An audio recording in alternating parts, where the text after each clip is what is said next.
Everybody inside feels optimistic about what happened and transpired yesterday in Geneva. Secretary Rubio, Special Envoy Witkoff, the whole team really worked through the points of that 28-point peace plan that the United States authored with input from both sides, the Russians and the Ukrainians. And ultimately, the vast majority of these points have been agreed upon. And I saw a lot of misinformation and rumors and allegations against people in this building, such as Secretary Rubio and Special Envoy Witkoff and the President himself, that they are favoring one side over the other. That could not be further from the truth. I have watched as the President and his team have worked around the clock overnight with both sides on endless phone calls, endless meetings to try to bring this war to a close. That's White House Press Secretary Karoline Leavitt yesterday on President Trump's revised peace plan for the Russia-Ukraine war after productive talks in Geneva. While there are no official plans for Ukrainian President Zelensky to go back to Washington soon, his officials are now pushing for a meeting before the end of the month. Top U.S. military officials reportedly meeting with the Russians and the Ukrainian leadership in Abu Dhabi today as Russia and Ukraine traded deadly strikes overnight. Joining me now is Fox News senior strategic analyst. He is chairman of the Institute for the Study of War, General Keane, back with us. General, great to see you. Thank you so much for being here. What is your assessment of this peace plan between Russia and Ukraine? Well, certainly it got off on the wrong start because it seemed so one-sided towards Russia.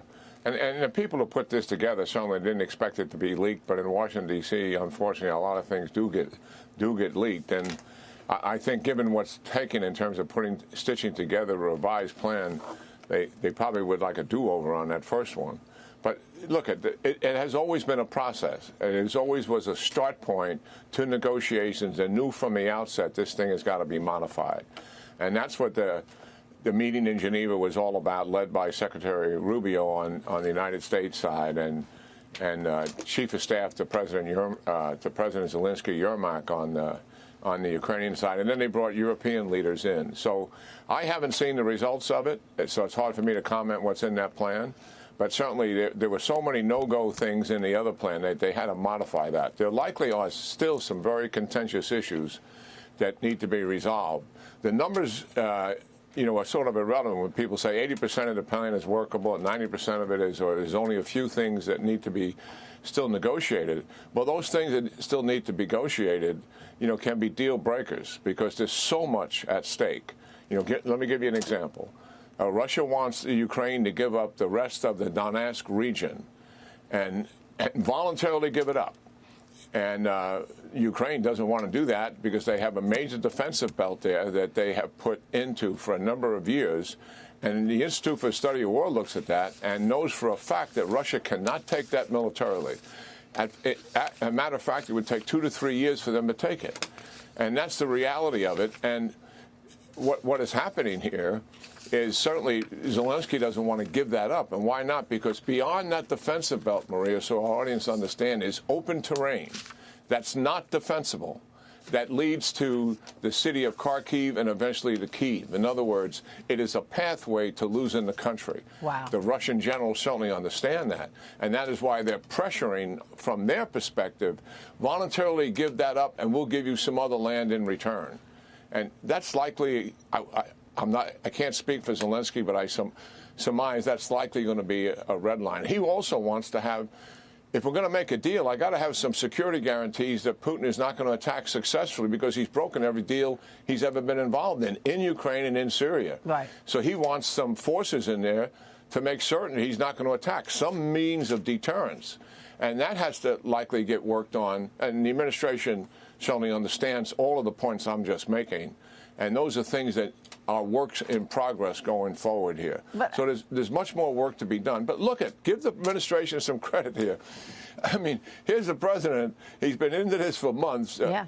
Putin blew up the Alaska summit in a sense and wasn't going to cut any deal. But here we are back, a couple of months later, trying to stitch something together to see if we can make it work. Yeah. You got to give them credit for doing that. Absolutely. Despite the awkwardness of the beginning of the process. Yeah, but I mean, Putin is the wild card, right? I mean, you know, doesn't any deal doesn't any deal mean that Putin is going to require that they want more territory? I mean, the territory that you just mentioned in terms of the path to taking over the whole country, that's critical. But any deal is going to mean that Putin wants more territory, right? Is anything going to land with the Ukrainians? Yeah, well, they likely may be able to work out something with the Ukrainians, but, you know, Putin, he hasn't given up one concession in all of these months that we've been negotiating with. And why hasn't he made any concession? Because he sees the more the war gets protracted, sure, he'll come to any negotiation you want to have because that delays outcomes. The more the war is protracted and the more the killing goes on, he believes he can weaken the resolve of the United States and its leadership, the European and their leadership, and by continuing to kill Ukrainian people, put pressure on Zelensky to make concessions. In other words, what Putin is doing by keeping the fighting going and desiring to protract the war, he wants to break the will of those who are opposing him. And after all, warfare is fundamentally a test of wills. And it comes down to that. And that's where Putin is coming from. He wants to break our will here because we're all so frustrated with the dying and the killing and the war going on closing on 4 years. Yeah. So he has been a very tough negotiator. He talks nice, but he plays hard here. Sure does. And we'll see if he's willing to come to the table and make any concessions on this. That remains to be seen. Now, the fact that you brought him up is clearly an issue. Yeah. And certainly he has a lot to say whether there's going to be a peace deal or not. Remember, President Trump wants to go to a ceasefire. Zelensky wants to go to a ceasefire. Yeah. There's only one person here that doesn't want to go to a ceasefire, and you named him, and that's Putin.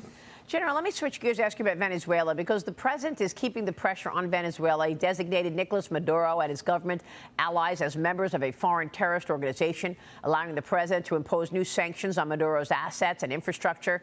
The U.S. boosting military activity near Venezuela and in the Caribbean. The Trump administration has been cracking down on those illegal drug cartels, boats, and terrorism. The president also, by the way, planning to designate the Muslim Brotherhood as a terrorist organization. President Trump plans to speak with the Venezuelan dictator in the near future. How do you see this one? Yeah, well, I think, you know, when you draw back from it strategically, this president, unlike his predecessors, is completely fed up with what is going on in Latin and South America and poisoning the American people, either with fentanyl or with narcotic drugs. And people losing their lives over it. And it's been going on for years, and we're sort of just wringing our hands about it. So one, stop the source in China, and he went and cut a deal with President Xi to stop the precursors for fentanyl, and he's going to knock it off, supposedly. He made that promise before and didn't fulfill it. And then we're working on who is doing all of this. So we've cut deals with Mexico to get them to cooperate and shut down some of the trafficking the cartels are doing. That's a work in progress. That is a difficult thing, putting pressure on Colombia. And now we have the government of Venezuela, who's very much involved in it. What makes Venezuela so different than the other governments is Maduro and the cartels, the narco traffickers, are one. He is part of that. Yeah. They are part of his government. Because it's a major revenue source for it. So this pressure that the administration is applying, he's applying military pressure to compel his behavior, to make him change. And that's number one. Number two, if he doesn't change, put so much pressure on it that the elites around him, Maria, will say, is it worth it still propping up Maduro here?